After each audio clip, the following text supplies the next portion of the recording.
During the next 45 minutes or so, I'm really keen to discuss with our brilliant panel here today some of the progress that has been made over the last few months, whether we have the right bodies and institutions in place, and also, and probably most importantly, the critical next steps to ensure successful implementation of the white paper.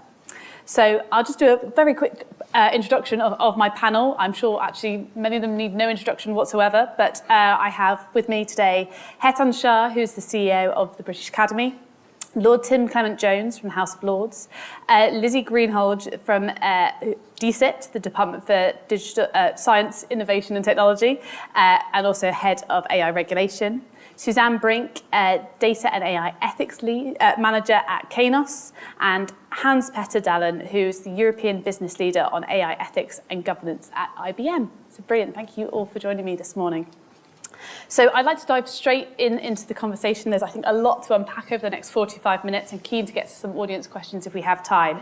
So maybe, Hetan, if I could come to you first. As I mentioned, and as we heard from the panel this morning, obviously there's been a number of significant developments that have been made since the AI white paper was published in March, both from, I guess, a technical but also a policy perspective as well. I'd really like to get your perspective on whether the AI white paper is still fit for purpose and whether we need to adapt our approach in any way. Yeah, thank you. Well, I suppose I'd say actually the fact that large language models have come pretty much since the AI white paper was drafted, and the fact that it can cope with them is testament to the fact that we've got that sort of flexibility in the approach. Given I'm going first, just to remind those people, it's a principles-based approach, it's a sectoral-based approach. Contrast it with the EU AI Act, which was sort of flummoxed by the generative AI models that came along. So I think that the structure is not a bad one. The problem that we face, often the case in the UK, is the operationalisation of the policy. Regulators have had no new money. In fact, if you look at things like the Health and Safety Executive, they've had their budgets cut over many, many years. So where are we expecting regulators to be able to step up to the plate? There are also gaps. So, I think the focus on regulation and regulators doesn't always work. So if you look at DFE, for example, who is the regulator that you think is going to be looking after education? So you've got to think departmentally, as it were. But then I think stepping back, what was odd is you had the AI white paper, then you had kind of the AI summit in Bletchley Park and all of that. Where was the golden thread between the two? I was at Bletchley, no one ever mentioned the AI white paper, which I sort of felt the government almost lost confidence in its own approach.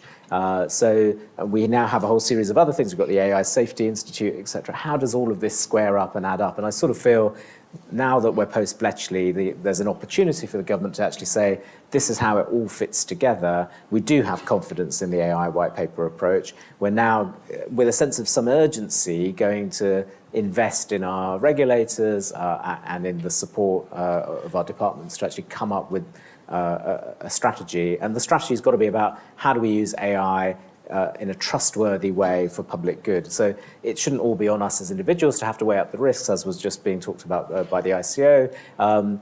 We need trustworthy systems. If you get on a plane, you're not having to assess the plane. If you're taking a bit of medicine, you're not having to assess the pill. There've been a whole series of systems that have kind of reviewed that for you, and that's where we need to get to with AI.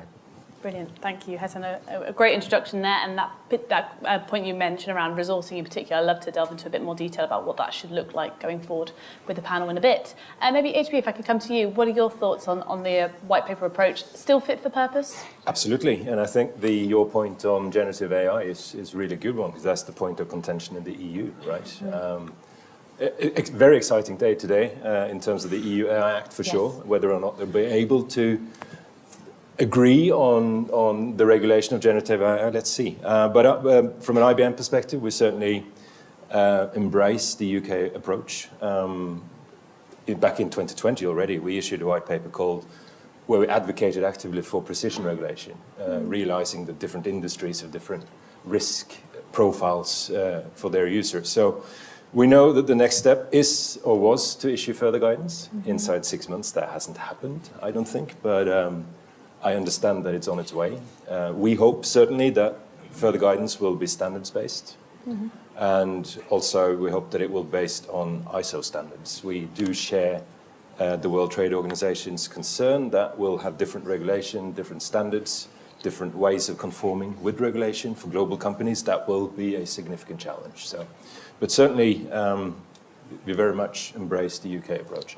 And I would like to add, because nobody's mentioned it, IBM and Meta launched the AI Alliance yesterday with companies like Hugging Face and NASA and CERN as well, and a bunch of universities, to promote and advocate open, transparent, and safe AI.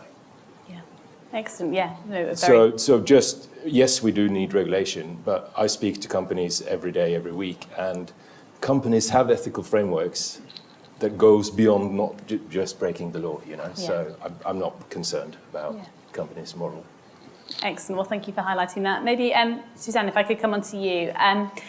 From your perspective, I guess, particularly as a practitioner, how much progress have you seen when it comes to taking the white paper forward since it was published? And, you know, does the pace at which AI regulations discussion is happening, does that need to be accelerated? Yeah, so maybe just for context, Kainos is a digital services provider, and we work both with the public and the private sector, but a lot of our client base is UK or Ireland based, so UK white paper is very relevant to us. And as you said, just as a disclaimer, I'm not a lawyer and I'm not a policymaker, I'm really a practitioner voice here. And I think there are a lot of things that are really positive about the UK white paper approach and still very relevant, like the fact that, you know, usage is very context dependent and expresses itself, risks express themselves at usage point, as well as, you know, there's lots of applicable law that we should be applying. So from my perspective, what I see has been progress and has been working really well already are some of those initiatives that were just listed by the Information Commissioner officers before us. Right, we're using the guidance by the ICO and ensuring on explaining AI. We're referring to the CDI/CDDO algorithmic transparency standards. We're leveraging all of those really practical tools that are already there, and I have good faith that with the UK white paper, there's going to be more of that, and that's really what helps us on the ground to translate the law to practice. In addition to indeed the frameworks that we build around it, and also the exploratory work that we're doing in that space. Where I am maybe a little bit more looking for answers still than some of the others on the panel is around so my company doesn't build the foundation models. We deploy them for clients, and the white paper acknowledges different roles in the value chain, but not very much, and not very much throughout the approach. And I think a potential risk I could see is that by being very sector-oriented and regulator-led, that the regulators might be closest to the deployers and the users, as opposed to the developers of more general purpose models, which are not sector-oriented. I just think that needs further thinking because of the sort of scale at which I do believe we're really bulldozing into a world where pre-trained models are going to become the norm, already pretty much are the norm. So the developers are often not the same people as the deployers and the users. And as much as the risk may express itself at usage, it's not necessarily the best place to manage the risk. It often actually sits at development stage, not only, but to a large extent it does. Yeah. Brilliant, thank you, and some very helpful, I guess, feedback on what practical guidance may look like when it comes to implementation. So thank you. Now, Lizzie, thank you so much for joining us. I know you're incredibly busy at the moment trying to finalise government's response to the UK AI white paper consultation that happened earlier this year. So thank you for joining us, as I said. I'd really like to get your thoughts on, I guess, the progress that's been made this year, and if you could tell us a little bit more about, from, I guess, your perspective, what next steps look like. First of all, kind of thanks for holding this event. It's a kind of, I might say this given my role, but I really think it's one of the most important questions we as a world face is kind of how we get the right rules for AI. And it's been fantastic to get lots of feedback through the consultation on the white paper. I think in various guises we've literally heard from kind of hundreds of organisations and people, but it's such a big question. It's not really a conversation you can kind of put down.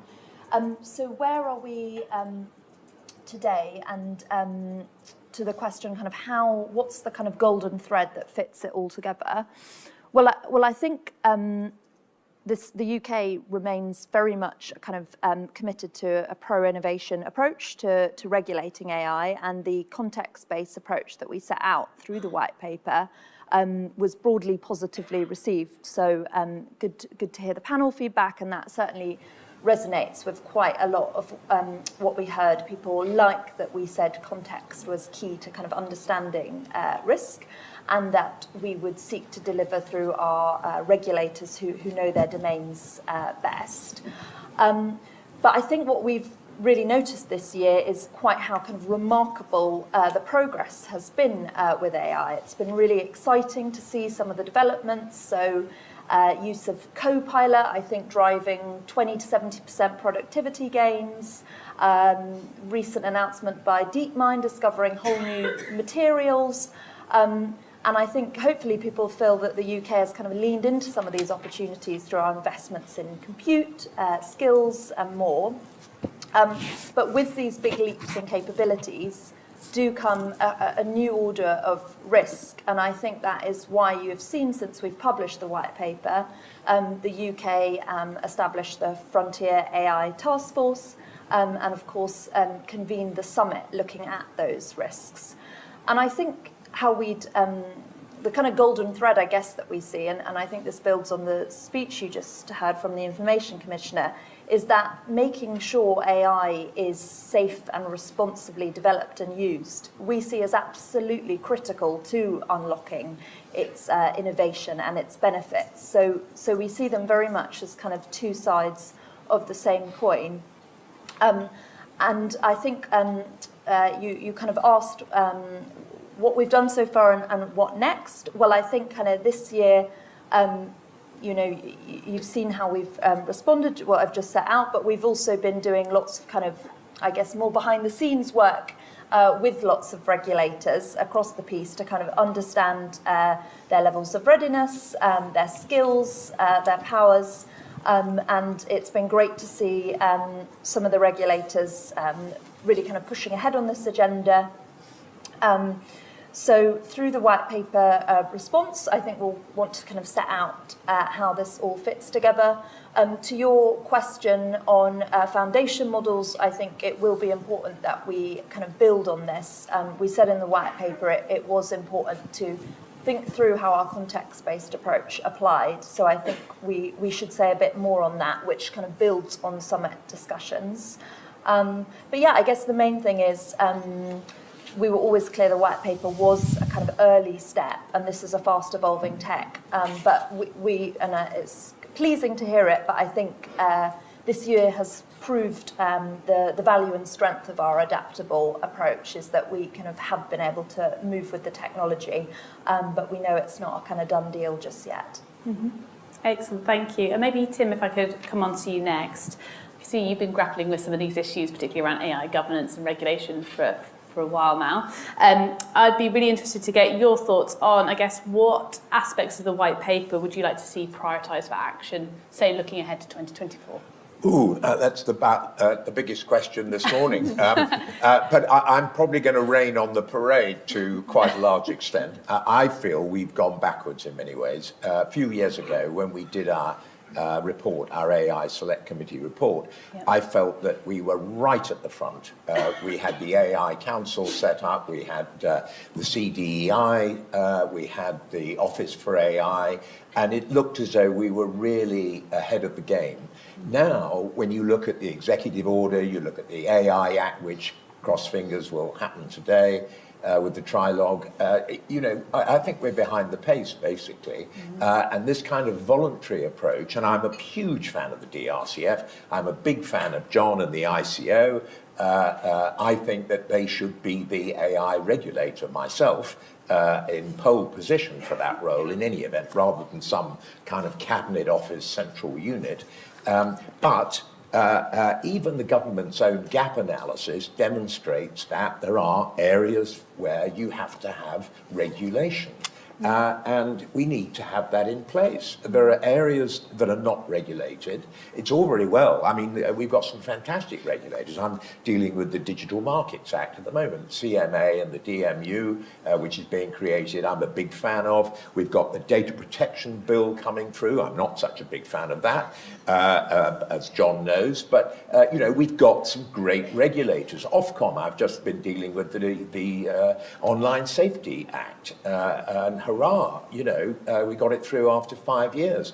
But, the regulators don't cover every sector. So you have to have some horizontality. And I'm not saying we have to have an AI Act, but we do have to cover the gaps. And there are things with the kind of explainability, transparency, accountability, liability that need filling in. And we need to do that at the same time as our colleagues across the water with 450 million consumers. I don't want a situation where, they make an assessment in the same way as they do about data adequacy, saying they're not AI adequate because they're not following the same standards. Now, just briefly, coming to standards, the way we can get round this issue, and I hope that Liz's colleagues are completely apprised of this, is to move faster on agreeing standards internationally. I'm a big fan of what the OECD is doing at the moment in terms of standards for risk frameworks and testing standards and so on.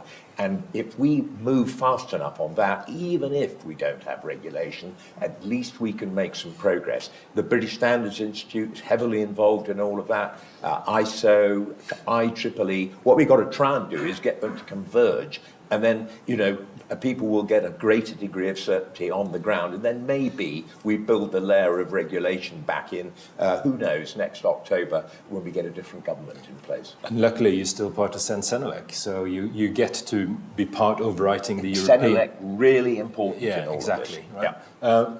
To your point, you can still beat the EU, because it's going to be a 24-month implementation period of the EU Act.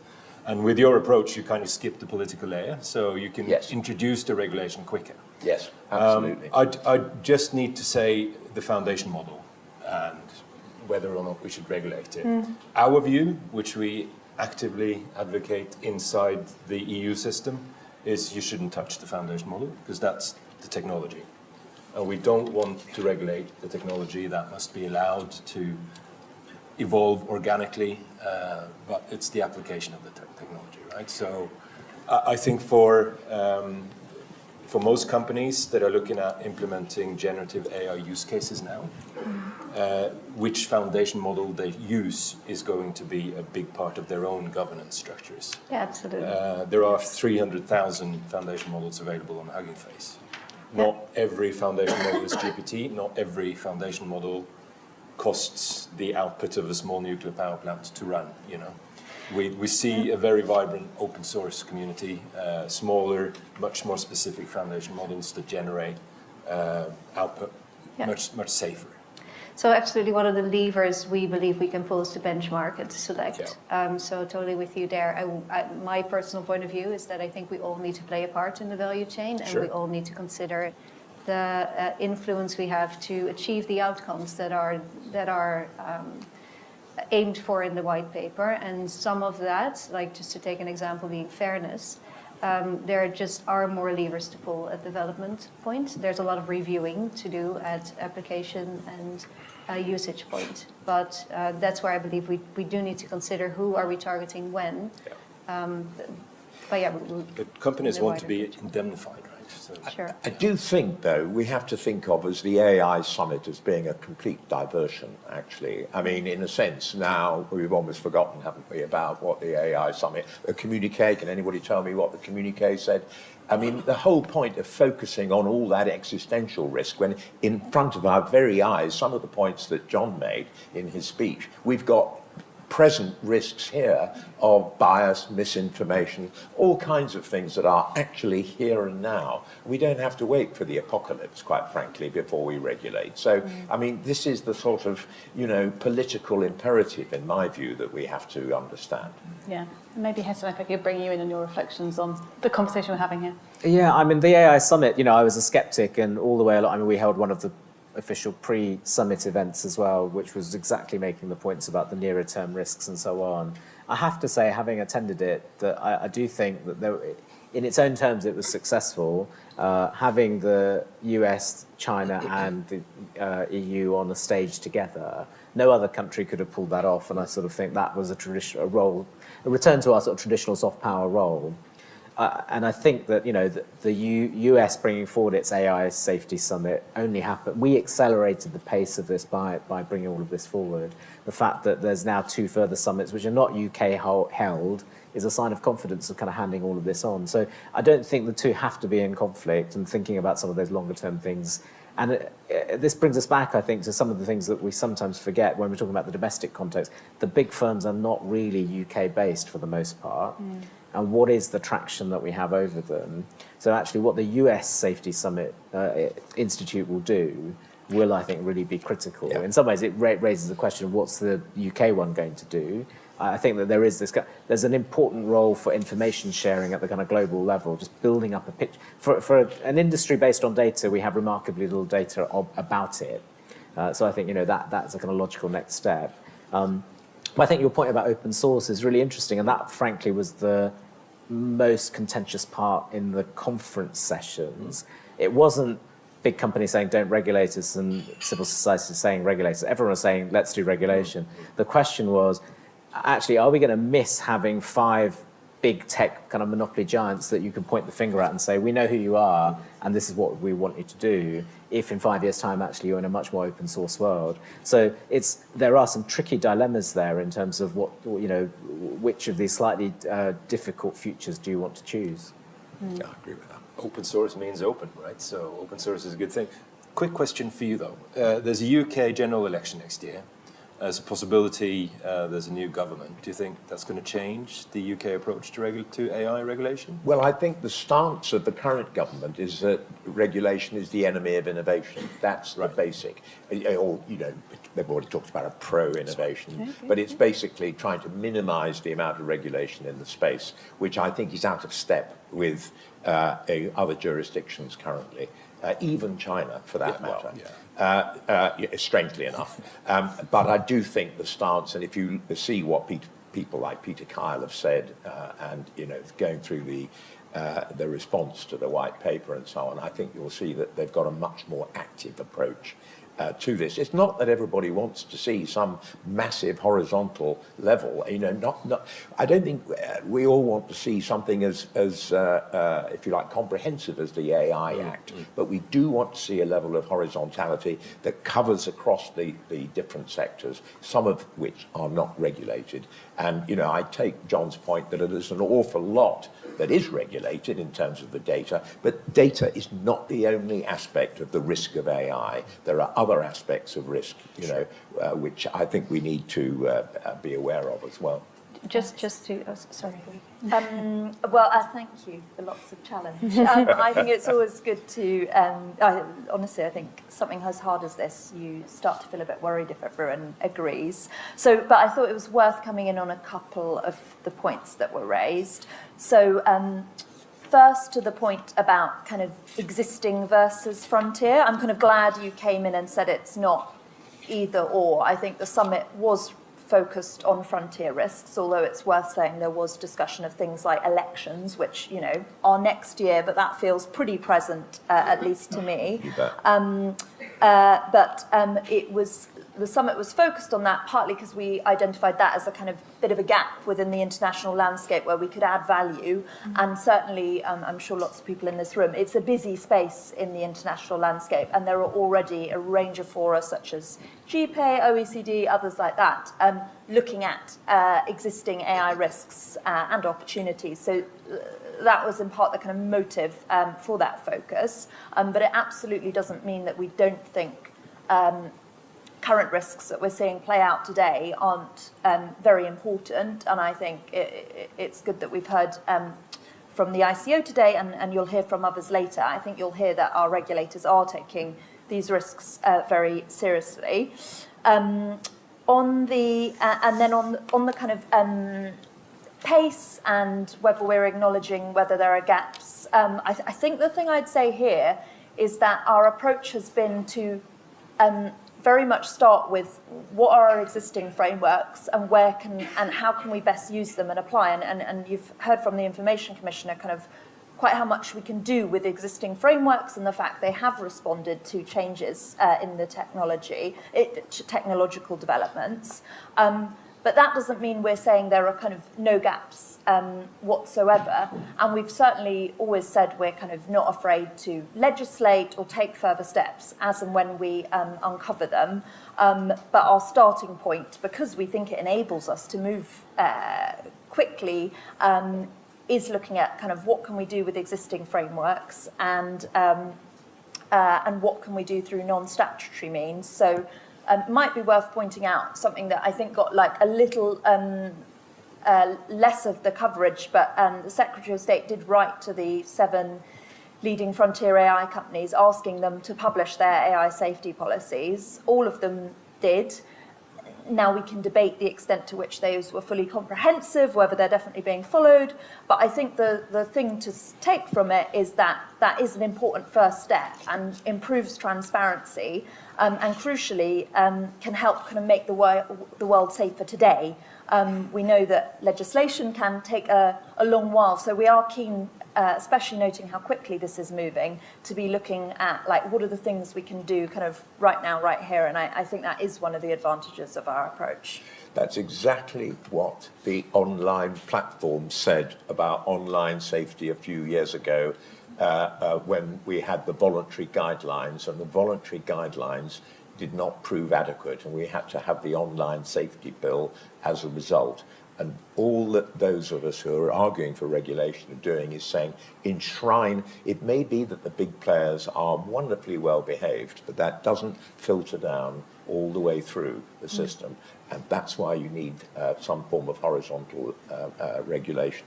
But, you know, I think there's an ideological debate in the political sphere. You know, obviously, the civil service, the Office for AI, you know, you're the instruments of government policy. So, you know, whatever you think personally, you can't necessarily put it into practice. And it's the same with the regulators. The regulators are the instrument of policy. But I think, you know, my argument would be that the policy needs to change. But isn't horizon scanning part of the remit for that overarching national AI For the central function, yeah. Well, it depends how much truth to power is spoken, you know. And for instance, why create a new AI safety institute when we've already got the Turing, we've got the CDEI? How many bodies do we need to have to talk about these issues? I mean, you know, sometimes there's a bit of window dressing involved. That's all I'm saying. I'm personally a little bit less concerned also about the sort of long-term versus short-term, because I think a lot of the solutions for the long-term could well help the short-term too, like strengthening the testing, strengthening the monitoring mechanisms, getting to know the technology better and doing research on ways to control it. I, from my seat, am very keen on clarity, and clarity coming from different angles. So yes, how does the current law apply, but also there is... I appreciate the solution of the central function, but an ongoing concern as an organization that works cross-sectorally around needing to adhere to many different guidances potentially. In addition to we don't just work in the UK, we also work globally, and that just becomes, if you talk about potential risk to innovation and burden, that might be a kind of unintended burden that could actually stifle innovation in its own regard. And as much, and I'm really glad that there's good people like you doing the policy, because, you know, this is not my career, because I wouldn't know how to do this at a macro level. I think it's extremely difficult task you have here in front of you. But just my logical head on, I imagine it could really help to have a kind of baseline implementation approach that is in essence horizontal. Whether that's then designed by central functions or one of the existing institutes, I'm quite neutral on. But with the opportunity for the regulators to then step out of that with you know, good argumentation and add to it as appropriate to their context, because I think a sort of core set of implementation rules would be something practical for us to refer to. Yeah, and maybe if I could just pick up that point around the central function. So we see that's quite key to the success of the UK AI white paper and the approach taken by the UK. we see particularly, I guess, it enables that kind of regulatory kind of coordination and cooperation between all the different regulators, but also hopefully will be part of the solution in bridging some of those gaps that we've identified that may exist if focusing on the regulatory specific approach. So maybe, Hetton, if I could come to you, what are your thoughts but also ambitions for this central function when it does finally get up and running? I mean, I think you point out exactly what it's trying to do, in a sense that, that taking a step back, the problem here is that AI is so cross-cutting. You're trying to talk about everything at all times, and I think we've got to start getting to specifics, which are both horizontal and vertical. So, the problems of misinformation are different to the problems of privacy, which are different to the problems of bias, which are different to the problems of what will an algorithm do for kind of financial trading, which is different to what impact will it have on jobs in the transport system, et cetera, et cetera. So we need a lot of that drilling down. And there's going to have to be a kind of continued, just in the way when any of you who work in an organisation know, there's always a complaint, which is we're all in silos, right? And it doesn't matter where you work or how big or small it is, we're always in silos. And then they try and create some vertical thing to sort of, manage that, and it never quite works. Horizontal thing, just to connect things up, and it never quite works, but it's all a bit messy. That's what we're going to face with all of this, but we're going to have to work through it, and there's no straightforward way of doing it. Let's get good leadership. I mean, sometimes we don't talk about, we talk about structures. Actually, you need really good people. Yeah. And I mean, this is where pay becomes problematic. When you look at what we're paying for kind of public service, we're getting lots of great people who are doing it kind of out of the goodness of their hearts. But you then look at, I mean, at the moment, one of my backgrounds is kind of running the Royal Statistical Society. It's harder and harder to keep statisticians because people are paying data scientists huge amounts of money to go and work in industry, as it were. So that, I think, is going to become an emerging issue for us. Yeah, completely agree. And I'd love to come on to that point about leadership, but also resourcing in 1 minute. But just thought I'd say now we've got about sort of 15 minutes left of this session. So whilst I ask this next question, would love to get some questions from the audience coming up in one moment. So get your thinking caps on as to what those will be. And if there's a techUK member of staff ready with a roving mic, that would be fab as well. But I guess the one question I want to ask before we maybe go to the audience, and maybe HP, if I start with you, is around, do we have kind of adequate, I guess, funding, but also resourcing to be able to successfully implement the AI white paper? Ooh, that's a good question. There's never enough public funding, is there? Mm-hmm. I think skills is critical here. Obviously, me representing big tech, we're constantly hunting the best skilled people in this area. Yeah. And I also think, like Microsoft, we're big on providing education, so we get a bigger and broader skill space, because we realize that we won't succeed without a strong regulator and a strong sort of public service in this AI space as well. So is it adequate funding? Probably not. But I don't have the answer, really. And should it be tax money? Probably not. Okay. Should be funded by the corporates, maybe. Okay, thank you. Tim, do you have the answer? I think it's all about political will. I mean, I do think that, of course, the regulators need to be properly resourced. The competition for skills that Hetton's pointed out is absolutely crucial. I mean, very difficult. But, I'm glad to say there are people who believe in public service, which is fantastic, because that's what our regulators do. And it's what our civil servants do as well. And we've got great expertise in the Office for AI within DCIT. We've got great expertise within the DRCF now with that creation of that centre of excellence, that hub that John was talking about. I think we need to get on with it, and it's the politicians who need to get off their backside and do something, frankly. But that was always the case, wasn't it? Okay. I have no opinion. Excellent. Well, I think I'll take that moment then and that opportunity to come to some questions in the audience. So. And if there's any online, let me know as well. Just one from the gentleman here. Could you just say name and organisation as well before asking your question? My name is Phil Harvey. I've got 23 years' experience in artificial intelligence, and I currently work in security architecture intelligence in finance. There was a comment made about open source and Hugging Face, particularly in the number of foundational models there. On Monday, there was an announcement that keys to access these foundational models had been leaked on the dark web, and so the trust in those models has reduced. If we don't regulate, check, and make it possible to inspect the technology, how will we be able to maintain trust in the open source development of these technologies? Fantastic, good question. I think it's down to the suppliers. I can only explain what we in IBM do when we develop and release foundation models in the wild. They come with a white paper. So our Granite model, for instance, comes with a 13-page white paper that explains the data it's been trained on and the algorithms inside the model. And as an enterprise, as a responsible enterprise, that's the type of models you will choose for your enterprise use cases. Thank you.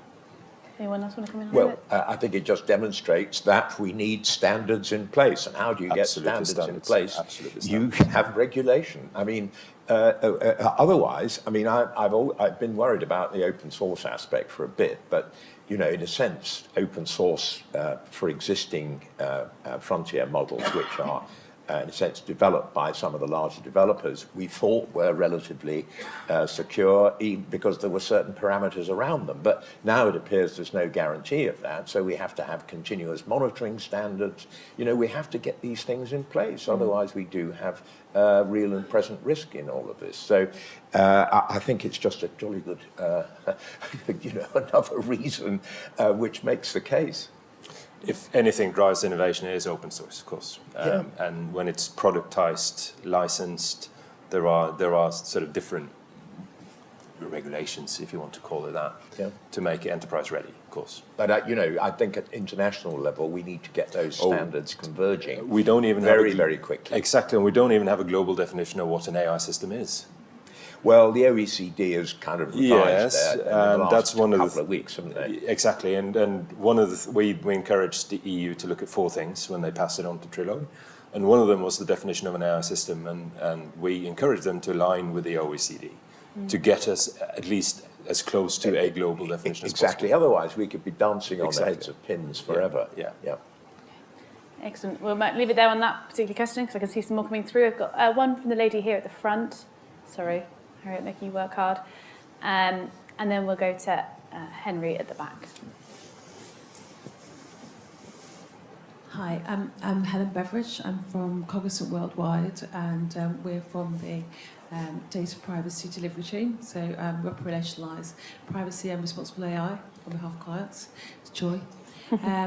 My question is, every day my inbox is full of another white paper, another framework. Camille said earlier that she identified 17 different frameworks.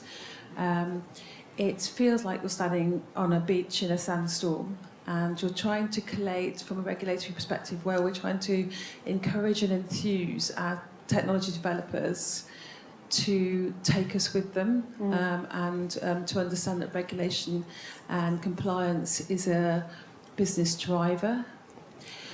But we need leadership, and I wonder, what does good leadership look like in this space, and who's going to drive it? And I'm going to look at Tim, because I think potentially that your voice is nice and loud and clear on this, but it would be really interesting. How are you going to help us navigate through this maelstrom of information that comes from literally 360 degrees every day? Yeah, brilliant. Well, it's the issue about how many regulators can you fit into a phone booth, I think. You know, I mean, I'm a big fan of regulation, but we've got to get consistency across the board. And I know John is trying to do that, but what he's not getting is, in a sense, the political steer that allows them to converge in terms of codes of conduct and standards and so on.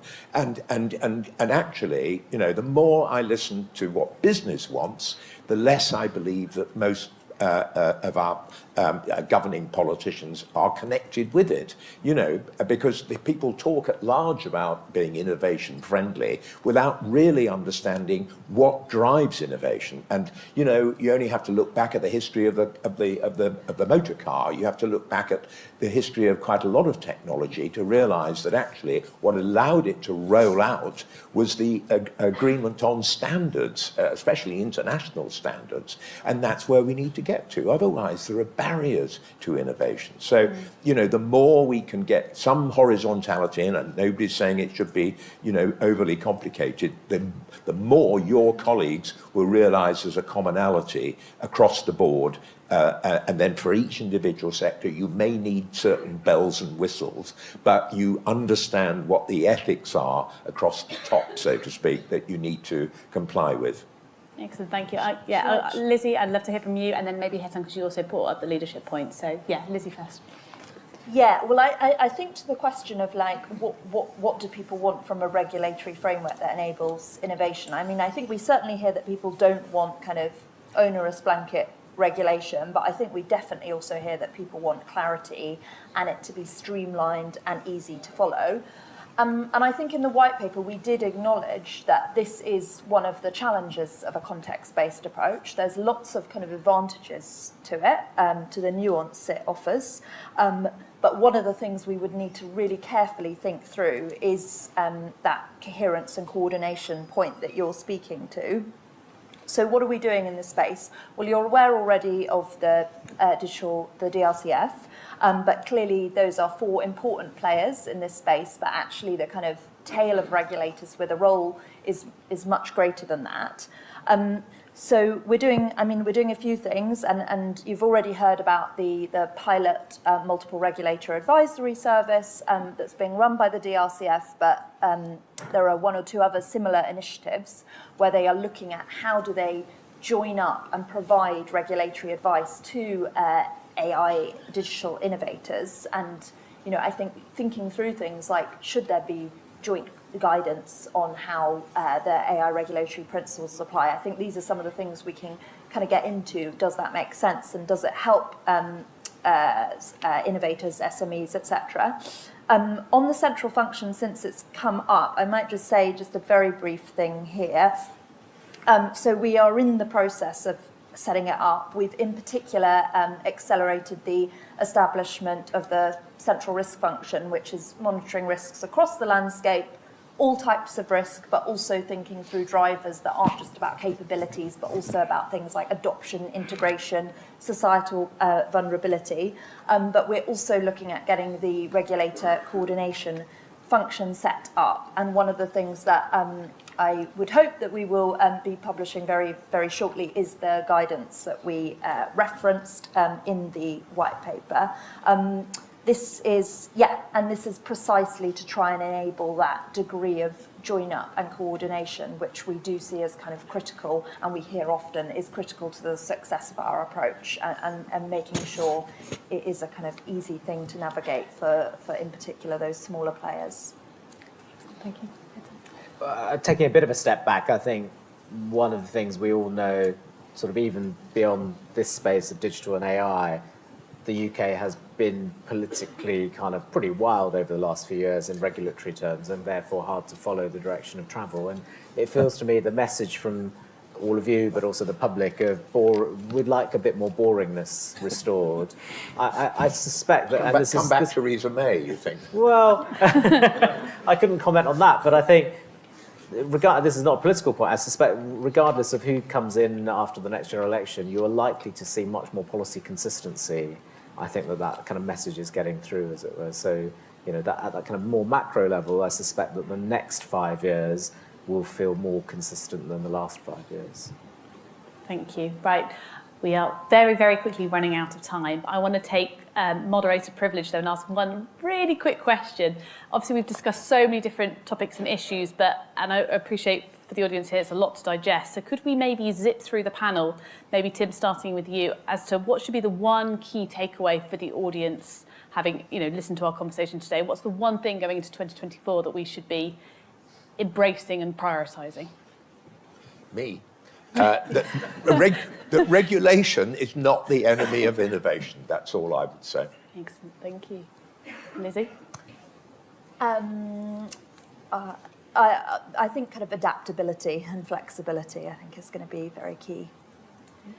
Suzanne? I'm going to throw in something, I'll do it really quick, but we didn't get to talk much about what we're doing today. And I would say there's actually quite a lot that we're already doing in terms of operationalizing the principles, where I would say let's have us share. And I know there are some platforms like the CDI AI Assurance portfolio that are helpful for that. But I think there's more that we're doing that we're not necessarily seeing. I know, Lord Clement-Jones, you were at the Responsible AI and Risk Management Summit about 2-3 weeks ago, and we had so much good sharing from just practical, how are we doing this stuff now, and we've really moved from principles to practice, and I think we should leverage that kind of the experience we've already built. Excellent, thank you. Be optimistic. The technology is fantastic. Most enterprises want to do this right, responsibly, and the regulators want to do it right, responsibly as well. So just be optimistic. That's my key message. Thank you. Hassan? I want to do a big pan out. At these conferences, we always talk about what are we doing with the technology, and we also need to think about the society within which the technology exists. And we live in a very high levels of inequality in the UK. We're in a cost of living crisis. There's a climate crisis and all sorts of other things. Local councils going bust left, right, and centre. And you've therefore got to think, how do you build a resilient society? Because my hypothesis is that actually, if you've got a kind of strong, resilient society, you can introduce technologies into it with risks, and those can be managed not just by regulation, but by people, by civil society, by communities as well. Whereas actually, if you have polarized society, high levels of deprivation, high levels of inequality, etc., you're more at risk as a society at suffering some of those ill effects, as it were. So we can't just think about this from a kind of techno perspective. We've got to think about this in a kind of much more holistic way. Excellent, thank you. Some brilliant takeaways there from the panel. So I think that just leaves me to say, and if the audience could join me in saying a huge thank you to our panel, to Tim, to Lizzie, to Suzanne, to HP, and to Hetan. Thank you very much.